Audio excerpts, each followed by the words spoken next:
Le SCO marque un sérieux coup d'arrêt en championnat. 4 jours après leur non-match et leur défaite 2-0 à Strasbourg, les hommes de Jean-Louis Garcia ont subi leur deuxième revers en moins d'une semaine vendredi soir face à Ajaccio. Score final 1-0 pour les Corses au terme d'un match marqué par l'expulsion du défenseur central angevin Teddy Ongoli dès la 10e minute de jeu suite à cette faute sur l'intenable Cheikh Diabaté.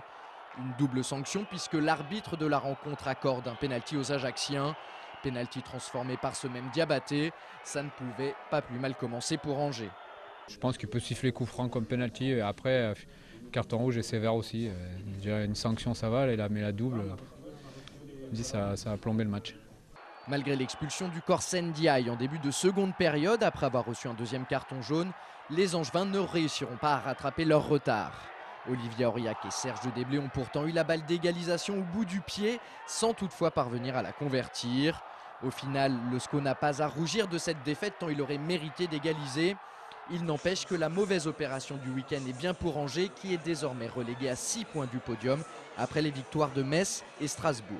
Je reste persuadé qu'il y a encore quelque chose d'extraordinaire à faire. La saison, il reste 9 matchs, 27 points à prendre. On va continuer, on va rien lâcher, on va aller chercher ce petit truc qui nous manque en ce moment.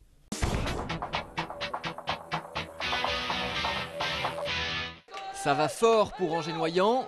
Samedi soir, les joueurs angevins sont venus à bout assez facilement de la réserve de Chambéry sur le score de 37-25.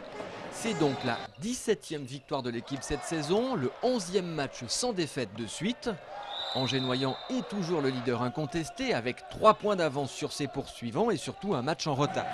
De quoi voir l'avenir avec ambition, même si le calendrier leur réserve 4 déplacements difficiles. Il reste 8 journées dans ce championnat passionnant qui pourrait conduire les Angevins vers une remontée en Division 2.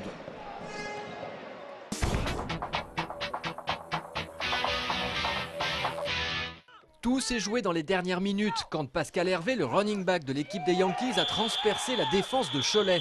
Son touchdown nous donne la victoire sur le fil à son équipe 28-22, une victoire aussi précieuse qu'intense.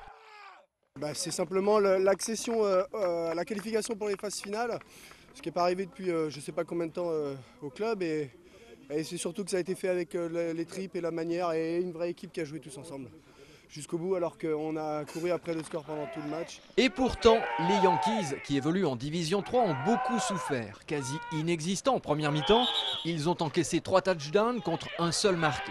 Ça ne les a pas beaucoup inquiétés, il semble que ce soit leur façon de jouer cette saison, style diesel. Et effectivement, en seconde période, l'équipe s'est réveillée. 2 touchdowns de suite ramènent les deux équipes à égalité. Restent les dernières minutes où tout peut basculer et finalement, les Yankees s'imposent au prix d'un très gros effort collectif. Début mai, ils joueront le premier match des playoffs. Notez que Pascal Hervé, 46 ans tout de même, joueur emblématique du club, est l'invité de Sport 7 cette semaine.